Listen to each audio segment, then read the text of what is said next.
நண்பர்கள் அனைவருக்கும் ஜெய் பீம் நமோ புத்தாயா. மீண்டும் உங்கள் அனைவரையும் அம்பேத்கர் டிவி தமிழ் இந்த யூடியூப் சேனலுக்கு அன்போடு வரவேற்கிறேன். ரொம்ப நாளைக்கு அப்புறம் மறுபடியும் வீடியோ போட ஆரம்பிச்சிருக்கிறோம். இதுக்கப்புறம் தொடர்ந்து வீடியோக்கள் வரும். இந்த செட்டப் எல்லாத்தையும் உருவாக்குறதுக்கு பலவிதமான யோசனைகள் போயிட்டு கரெக்டான ஒரு செட்டப்பை ஏற்படுத்த முடியல. கடைசியாக எனக்கு திருப்திகரமான இந்த செட்டப்பை இப்போ தான் உருவாக்கி முடிக்க முடிஞ்சுது. இப்படி ஒரு போர்டு, இப்படி ஒரு ரூமு, கிட்டத்தட்ட எல்லாம் இப்போது சரியாக அமைஞ்சிருக்கு. இதுக்கப்புறம் தொடர்ந்து வீடியோக்கள் வரும் அப்படின்னு உறுதியாக சொல்லிக்கிறேன். நாம் முன்னாடியே டிஸ்கஸ் பண்ண மாதிரி இப்போ நாம் பார்க்க போகிறது பாபா சாஹேப் அம்பேத்கருடைய வால்யூம்ஸை பற்றி டிஸ்கஸ் பண்ண போகிறோம். ஃபஸ்ட் ஸ்டெப்பாக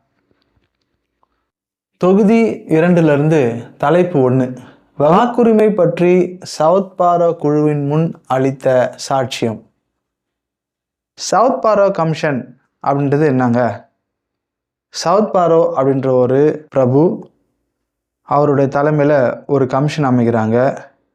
இந்தியாவுக்கு சுதந்திரம் கொடுக்கறத பற்றியும், சுதந்திரம் கொடுத்தா இந்தியாவில் மக்களாட்சியை அமலுக்கு கொண்டு வரதை பற்றியும், மக்களாட்சியை நிறைவேற்றுறதுக்கு மக்களுக்கு அவங்களுடைய பிரதிநிதிகளை தேர்ந்தெடுக்கிறதுக்கு வாக்குரிமையை எப்படி வழங்கலாம் அப்படிங்கிறத பற்றியும் முடிவு பண்ணுற ஒரு குழு தான் சவுத் பாரோ குழு. இந்த குழு வாக்குரிமையை ஒரு குறிப்பிட்ட தகுதியுடையவர்களுக்கு மட்டும் அப்படின்னு நிர்ணயம் பண்ணுறாங்க. அது எந்த மாதிரியான குழுக்களுக்கு அப்படின்னா, படித்தவர்கள், நிலம் உள்ளவர்கள், பட்டப்படிப்பு படிச்சிருக்கணும், அப்புறம் நிலம் வச்சுருக்கணும், பட்டா நிலம். இந்த 2 தகுதியுடையவர்களுக்கு தான் வாக்குரிமை அப்படின்னு முடிவு பண்ணுறாங்க. வாக்குரிமையே இந்த 2 தகுதி உடையவர்களுக்கு மட்டும்தான் முடிவு பண்ணுறப்ப, அப்போ பிரதிநிதிகளாக பங்கெடுக்கிறதுக்கான வாய்ப்பு யாருக்கு இருக்கும்? அதுவும் அந்த தகுதியுடையவர்களுக்கு மட்டும்தான் இருக்கும்.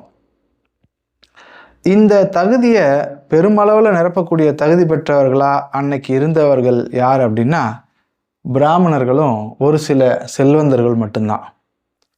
பிராமணர்கள் கையில் மட்டும்தான் அன்னைக்கு படிப்பறிவும் இருந்துச்சு, செல்வ வளமும் இருந்துச்சு. பிராமணர் அல்லாதவர்கிட்ட கூட செல்வ வளம் இருந்தாலும் படிப்பறிவு கம்மியாகவே இருந்துச்சு. ஸோ இந்த வாக்குரிமை முறையை அம்பேத்கர் அவர்கள் எதிர்க்கிறாரு. இதில் சில திருத்தங்கள் வேணும் அப்படின்னு அவர் முறையிடுறார். அதை பற்றி தான் இந்த சவுத் பாரோ கமிஷன் முன்னாடி அவர் கொடுத்த ஒரு அறிக்கை சொல்லுது. அவர் என்ன சொல்கிறாரு அப்படின்னா, முதல்ல இந்தியாவில் மக்கள் எல்லாரும் ஒத்த கருத்தோட ஒரே குழுவாக இல்லை அப்படின்னு சொல்கிறார். இந்தியாவில் மக்கள் 3 விதமாக இருக்கிறாங்க. இந்துக்கள், வேறு மதத்தினர், அப்புறம் இந்த வேறு மதத்தினரில் முஸ்லிம்கள், கிறிஸ்தவர்கள், சீக்கியர்கள், பௌத்தர்கள் வகைப்பட்ட மக்கள் இருக்கிறாங்க. இந்துக்களை பொறுத்த வரைக்கும் தீண்டத்தக்க இந்துக்கள், தீண்டத்தகாத இந்துக்கள் இப்படின்னு 2 வகையாக இருக்கிறாங்க. இந்த தீண்டத்தக்க இந்துக்களில் பிராமணர்கள், பிராமணர் அல்லாதவர்கள் அப்படின்னு 2 பிரிவு இருக்கிறாங்க. என்னதான் இங்கேயும் பிராமணர்கள், பிராமணர் அல்லாதவர்கள் அப்படின்ற பிரிவு இருந்தாலும் பெரும்பாலும் அவங்க எல்லாரும் எதுக்கு கீழே வராங்கன்னா, தீண்டத்தக்க இந்துக்கள் அப்படின்ற அடிப்படையில் வராங்க. தீண்டத்தக்க இந்துக்கள் அப்படின்னா என்னன்னா, ஒருவர் இந்துவாக இருப்பார், அவர்களுக்குள்ள படிநிலைகள் இருக்கும். படிநிலைகள் இருந்து அவர்கள் பிரிந்து வாழ்ந்தாலும் அவங்களுக்குள்ள ஓரளவுக்கு சமூக இணக்கங்கள் இருக்கும். ஒன்றா வியாபாரம் பண்ணிக்குவாங்க, நிகழ்ச்சிகளில் ஒன்றா கலந்துக்குவாங்க, தண்ணீர் மற்றும் பொது இடங்களை எல்லாத்தையும் ஒன்றா பகிர்ந்துக்குவாங்க. இந்த மாதிரியான விஷயங்கள்லாம் அவங்க செஞ்சுக்குவாங்க.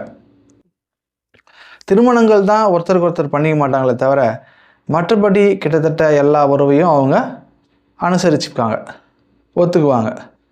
ஆனால் இந்த தீண்டத்தகாத இந்துக்கள் இருக்கிறாங்க இல்லையா, இந்த ஒட்டுமொத்த குழுவும் இந்த தீண்டத்தகாத இந்துக்கள் கூட எந்த ஒரு நிகழ்ச்சியிலையும் கலந்துக்க மாட்டாங்க.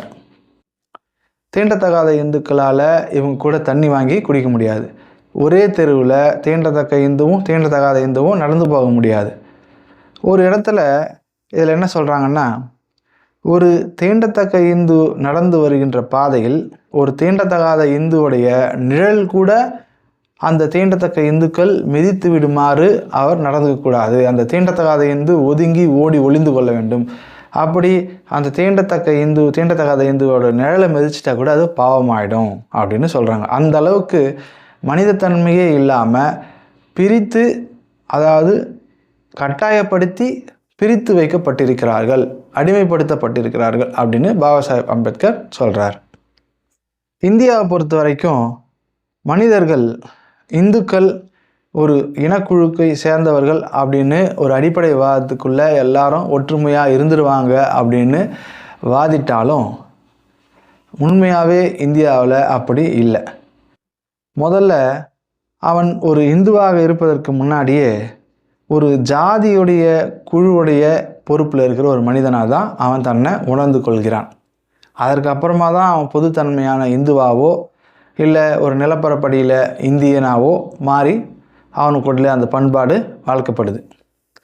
முதல்ல அவன் தன்னுடைய ஜாதியை காப்பாற்றுறதையே முதல் கடமையாக இருக்கிறதுனால ஒரு ஒட்டுமொத்த நிலப்பரப்புக்கான ஒற்றை தலைமையாக ஒரு மனிதனை ஏற்றுக்கொள்ள இந்த சமுதாயத்தில் முடியாத ஒரு சூழல் நிலவுது அப்படின்னு பாபா சாஹேப் அம்பேத்கர் வாதிடுறார்.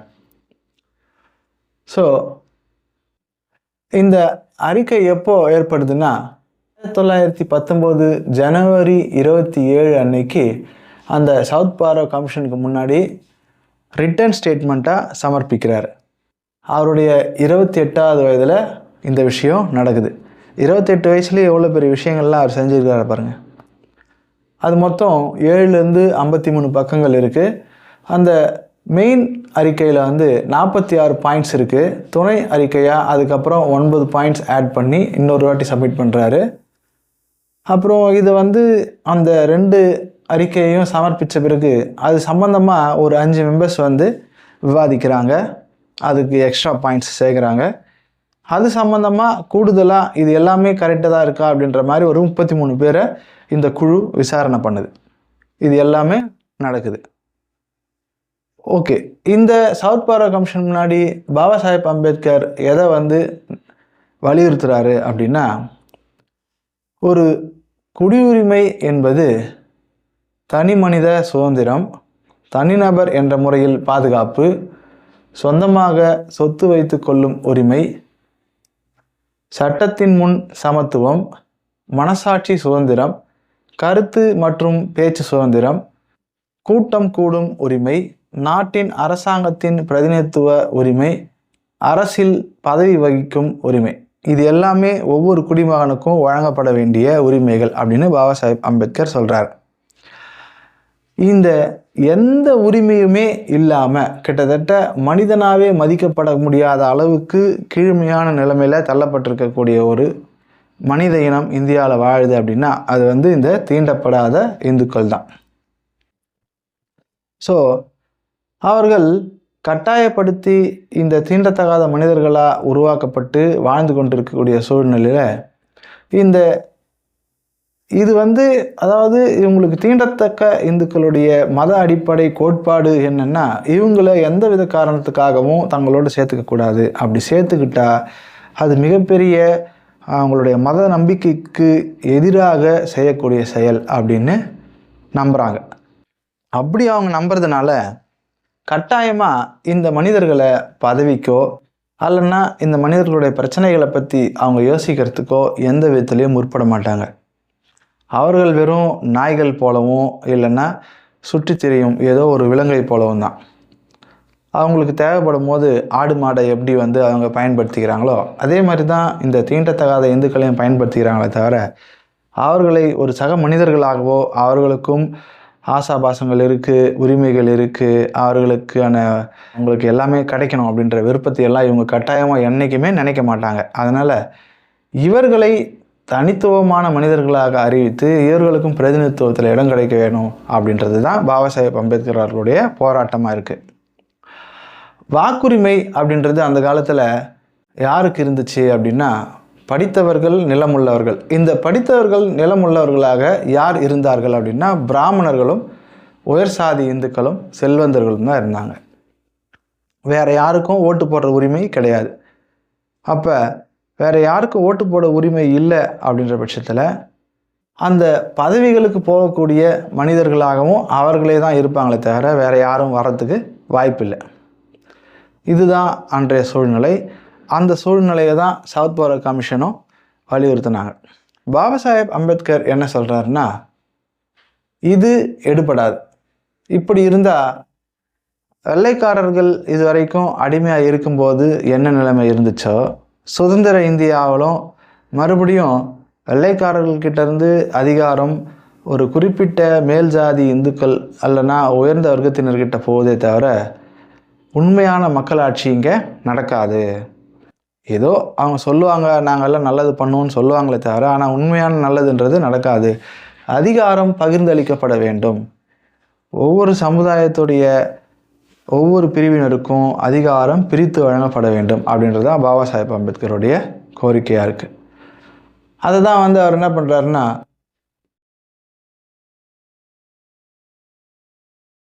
ஒரு எம்எல்ஏ இருக்க வேண்டிய இடத்துல ஹிந்து சார்பாக ஒரு எம்எல்ஏவும், அப்புறம் பிராமணர்கள் சார்பாக ஒரு எம்எல்ஏவும், மற்ற முஸ்லீம்கள் சார்பாக ஒரு எம்எல்ஏவும், மற்ற சிறுபான்மையினர் சமூகத்தை சார்ந்தவர் சார்பாக ஒரு எம்எல்ஏவும், அப்புறம் லோ காஸ்ட் தீண்டத்தகாத மனிதர்கள் சார்பாக ஒரு எம்எல்ஏவும், இப்படி ஒரு எம்எல்ஏக்கு பதிலாக 5 எம்எல்ஏவாக பிரதிநிதித்துவம் பிரித்து வழங்கப்பட வேண்டும் அப்படின்னு சொல்கிறார்.